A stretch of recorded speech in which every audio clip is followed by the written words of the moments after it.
नाज़रीन, इस टाइम मैं झुग्गियों में मौजूद हूँ। मेरे साथ एक फैमिली मौजूद है जिनके 3 बच्चे और तीनों बच्चे ना तो सुन सकते हैं ना बोल सकते। 3 बच्चे नहीं बोल सकते ना सुन सकते थे। एक बच्चा बुलंदा है तो सुनता ही है। डॉक्टर आया उन्होंने चेक किया है, उन्हें आखा 30 तो 35,000 रुपये एक बच्चे लग सी बोले सी भावना लेकिन सुन सी जरूर बात। 3 बच्चे ने कितों कराए पूरे पर रोटी पूरी कराए या ना इलाज कराए मजदूरी का हिसाब होंगे लग गई तो 700-800 हज़ार ही बन जाता है। फिर तेन पता 1000 रुपये की चौखी औकात है। हर शय महंगाई है। तुसी आपस में रिश्तेदार जो कज़न वगैरह? हाँ आप रिश्तेदार है। सुना है कि कज़न मैरिज में ये मसले होते हैं। साडा होंदे वट्टा सट्टा है ना साडा ना अल्लाह वास्ते देंदे ना लेंदे लेकिन साडा एक रिवाज है एक जिवें रिवाज होंदा बंदे दा यानी कि अपनी बिरादरी च करना अपनी कौम दे विच उस तरह दा सारी झुग्गियां पक्खी वास्ते ने लेकिन इन्हां दे च बड़ियां कौमां न पईयां ना रिश्ता सानू फरी मिलदा ते ना सा फरी देने अल्लाह वास्ते जिवें दे देंदे बे तू कोई चीज़ नहीं लमनी ते एवें कुड़ी विआह दित्ती ओ साडे च रिवाज कोई नहीं असीं देनी है ते लमनी है। किस तरह 3 बच्चे बिल्कुल भी ना बोलते हैं ना सुनते हैं, किस तरह फिर ज़िंदगी गुजार रहे हैं?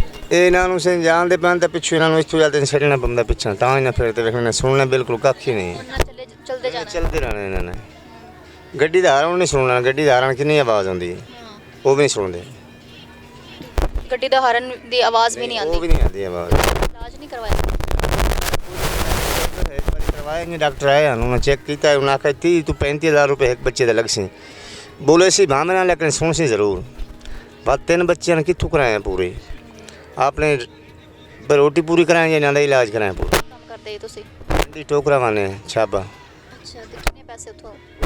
700 500 600 700 मजदूरी का हिसाब होंगे लग गई तो 700-800 हज़ार ही बन जाता है।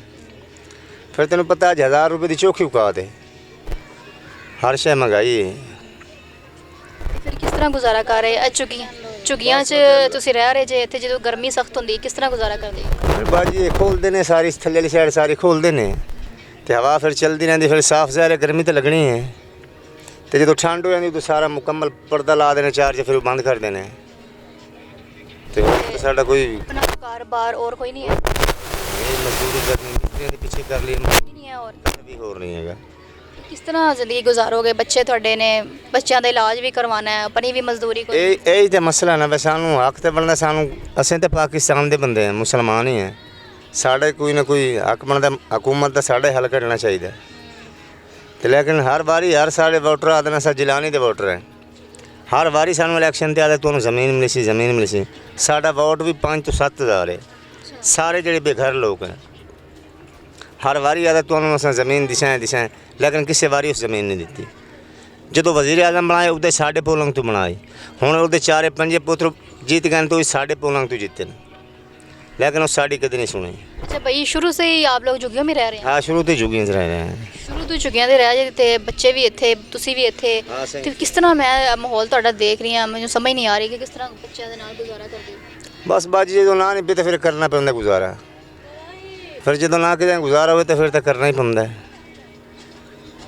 बच्चों दे इलाज करवाने वास्ते किसी नूं पैसे दे वगैरह दे नहीं? कोई ना किसी पैसे दिते ने ते ना किसी ने आखे ते ना कोई देंदा है।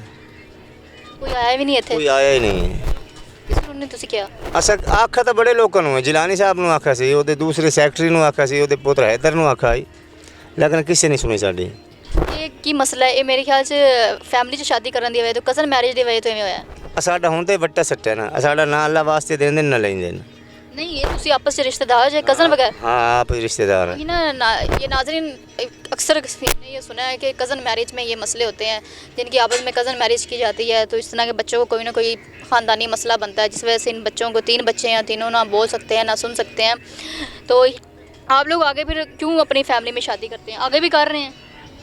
नहीं अगे तो कोई नहीं की लेकिन साडा एक रिवाज है एक जिवें रिवाज होंदा बंदे दा यानी कि अपनी बिरादरी च करना अपनी कौम दे विच उस तरह दा सारी झुग्गियां पक्खी वास्ते ने लेकिन इन्हां दे च बड़ियां कौमां न पईयां। अच्छा, असां जेह्ड़े ज़ाती एक कौम दे असां आप च वट्टा सट्टा करे असां अल्लाह वास्ते ना देवनी ते ना लमनी चाहे जो मर्जी हो जाए जो मर्जी हो जाए। बच्चे तुसी अल्लाह माफ़ करे अल्लाह दे देन ने बच्चे पैदा इस तरह दे हो रहे ने मतलब कि ना सुन रहे ने ना देखो ना तुहानू भी तकलीफ होएगी कल नूं बच्चों नूं भी तकलीफ तो होंदी पई है सानू ज़्यादा तकलीफ उन्हां नूं तां कोई नहीं तकलीफ तो सानू ही है लेकिन वत हुण साडा खानदानी रिवाज है ना सानू ना फरी मिलती कोई चीज़ ना रिश्ता सानू फरी मिलता ते ना सा फरी देने। अच्छा, फ्री मतलब अल्लाह वास्ते जिवें दे देंदे बे तू कोई चीज़ नहीं लमनी ते एवें कुड़ी विआह दित्ती वो साडे च रिवाज कोई नहीं असीं देनी है ते लमनी है। अच्छा, हाँ वट्टा सट्टा हो गया। ਤੁਹਾਡੀ मतलब झुग्गियां वाले ਵਿੱਚ ਤੁਹਾਡੀ ਕੀ ਜ਼ਾत है? असा थीम है ਅੱਛਾ ਤੁਹਾਡੇ ਵਿੱਚ ਹੁੰਦਾ ਹੈ ਕਿ ਵੱਟਾ ਸੱਟਾ ਕਰਨਾ ਲਾਜ਼ਮੀ ਹੈ। हाँ वट्टा सट्टा लाजमी है जिंदा वट्टा को नहीं बेशक छड़कते फिरदा बत्ते अच्छा उन कोई नहीं किसी रिश्ते दे होना अच्छा जिसका वट्टा नहीं है वो चाहे रोड के ऊपर फिरता रहे लेकिन शादी नहीं कर सकती आ है हो सकती है अपने आप हिम्मत कर लवे किसी होर इलाके जो कूड़ी नसा के निकल जावे फिर हो जाएगी वरना कुवारा सारी नहीं जिंदगी। तो कुआरा सारी जिंदगी फिरदा रहे। मैं तो समझी कि बड़े बड़े लोगों में ये सारी जातें और ये इस तरह के मसले मसाइल हैं, ये तो जुगी वालों के भी यही मसले हैं कि वट्टा सट्टा करना है, अगर नहीं हुआ वट्टा सट्टा तो सारी जिंदगी कवारा बैठा रहे लेकिन शादी नहीं करनी। शादी नहीं हो आज सकती। नई बात बताइए आपने। हाँ नहीं बाजी नहीं हो सकती शादी क्योंकि साड़ी जी बिरादरी च ना वो इन्हें मुफ्त देंदे ही नहीं आदि ने मुख्तलिफ चीज़ का कदर ही नहीं है उन्होंने अपना सहन फिर असानी उस चाल के हिसाब से चलते पे हैं फरी ना सारे देंदे ते ना लेंदे। हाँ है कीमत है तेन पहले दसिया भाई हिम्मत मार लवे बिरादरी टुरदा फिरदा किसी कुड़ी हथे लग गई तो लै निकल गया शादी हो गई नहीं तो बिरादरी चौधरी नहीं हो सकती। अच्छा बिरादरी च ही करनी है। हाँ बिरादरी च करनी तो फिर बट्टा सट्टा करना जो कि होर पासों लाएगी तो फिर भावें लाएगी है। कोई ऐसा वाक्य होया? हाँ कई बारी होए ने किन्ने होए ने बाकी मैं खुद भी ऐसा वाक्य किया फिर वापस कर दी सी। बाजी ਤੁਹਾਡੇ ਸਾਹਮਣੇ ਦੱਸ ਰਹੇ ਨੇ। ਅੱਛਾ ਤੁਸੀਂ ਵੀ ਲੈ ਕੇ ਆ ਗਏ? मैं भी लैके आ गई ਬੀਵੀ ਹੈ ਸੀ ਉਦੋਂ? ना वो तो वेला फिरदा सी ਵੇਲਾ ਫਿਰਦਾ ਹਾਂ। ਸੀ? ਅੱਛਾ ਵੇਲੇ ਫਿਰਦੇ ਸੀ ਤੇ ਕੋਈ ਬਾਹਰੋਂ ਕੋ ਕੁੜੀ ਲੈ ਕੇ ਆ ਗਈ? बाहरों को कुड़ी लै लभ गई तो लैके आ गई फिर उन्होंने सारी बिरादरी नूं घेरे च पा ली। हाँ भी साड़ी कुड़ी ले आओ वापस या 5 लाख दियो उस टाइम साढ़े को 10 रुपये ही कोई ना कुड़ी वापस करनी पै गई। अच्छा ਫਿਰ ਦੇਤੀ? हाँ फिर देनी पे मैंने साफ ज़ाहिर 5 लाख हो गए तो दी मैं वापस ਫਿਰ ਇਹ ਕਿਸ ਤਰ੍ਹਾਂ ਮਿਲੀ? ये फिर वट्टे सट्टे नाल अच्छा ਵੱਟੇ ਸੱਟੇ ਨਾਲ ਮਿਲੀ है? वट्टे सट्टे नाल ये तो बड़ा जुल्म है आप लोगों पे। जुल्म नहीं साढ़ा असूल है क्या असूल है? असूल तोड़े भी तो जा सकते हैं। बाजी पता है की मसला है ਜਿਹੜੀ ਮੁਖਤ ਹੋਵੇ ਨਾ ਅੱਲਾ ਵਾਸਤੇ ਵਾਲੀ ਉਹਦਾ ਸਾਡੇ 'ਚ ਕਦਰ ਨਹੀਂ ਰਹਿੰਦਾ। वो कैसे?